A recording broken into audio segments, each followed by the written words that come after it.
In this video, we'll show you how to change the transfer case fluid on your Chevy Silverado.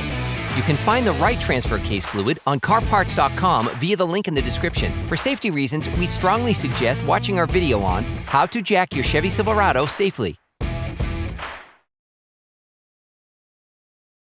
Lift the front and rear of your vehicle, allowing your Chevy Silverado to be level so that you can remove all of the fluid.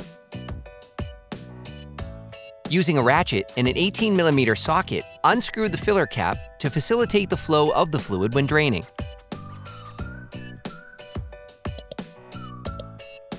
Unscrew the drain plug with the help of a ratchet and an 18mm socket. Start the process with the wrench and finish it off by hand.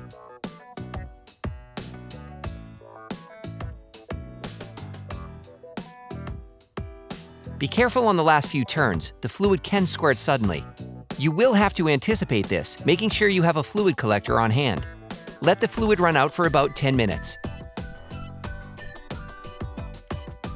For great content, our best price, and fast shipping, download the CarParts.com app now. Replace the drain plug with a new one, then screw the plug back in. Start by hand.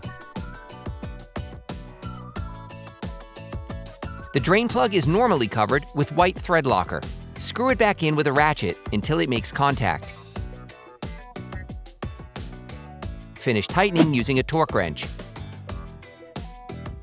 You can find the transfer case fluid used in the video on the CarParts.com website via the link in the description. Now you need to top up the transfer case fluid. Using an oil syringe or a bottle with a filling spout, fill the transfer case until the fluid overflows from the hole, indicating that you have added enough fluid.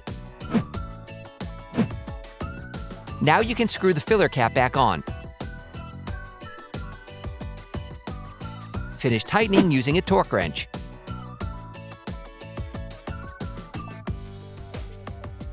Clean up the fluid that overflowed. Put your truck back on the ground. Operation complete.